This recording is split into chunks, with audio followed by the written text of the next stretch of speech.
All right. I need to get my pen here.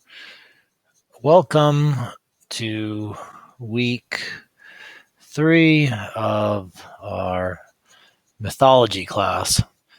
So this week I'm not making a video of myself talking, but I'm playing with some pen technology and just kind of want to give you a weekly overview and what we're going to be looking at and what we're going to be doing.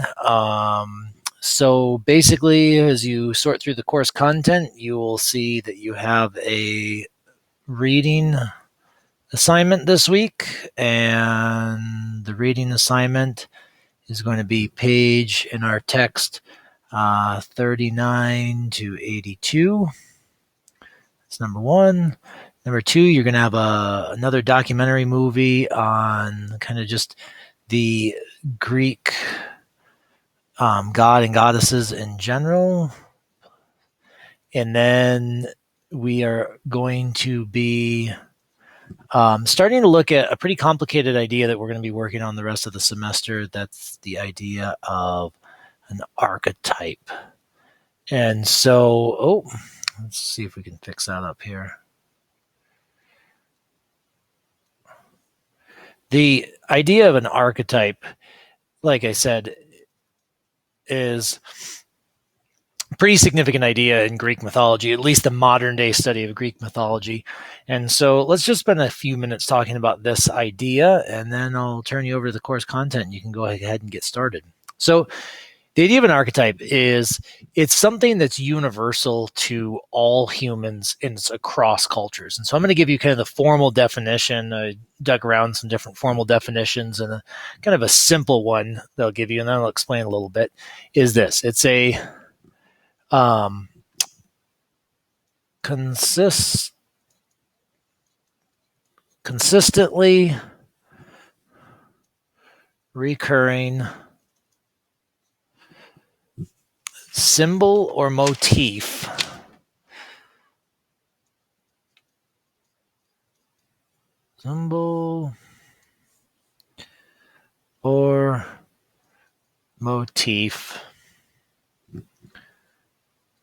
in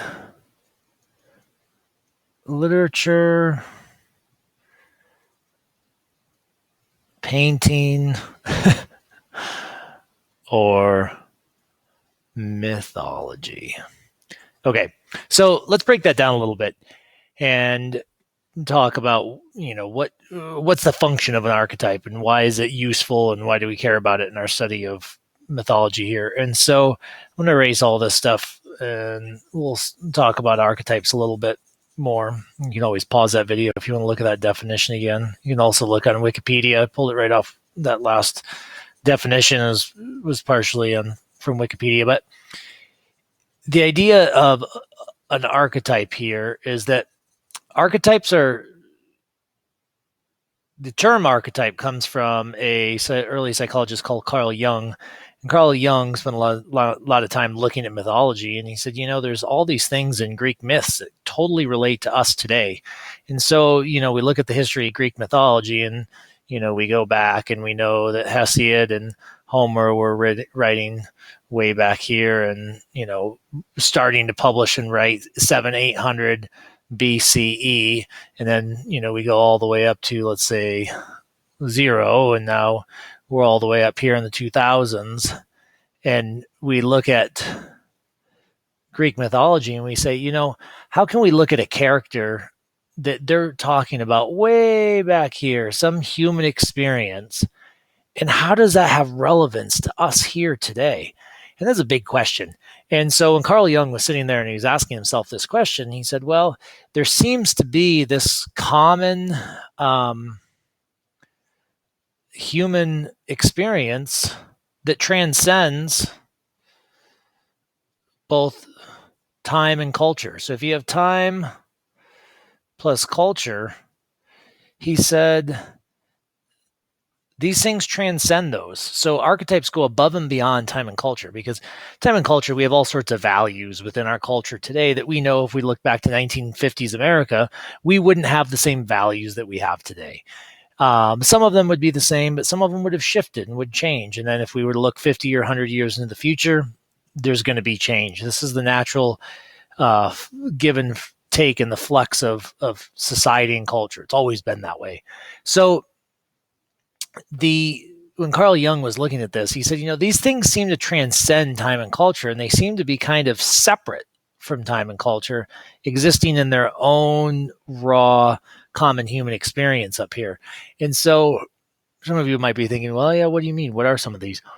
And so if we look at Greek mythology, the one that we talked about last week, without really naming it, but we started talking about it, was the archetype that exists between father son relationships.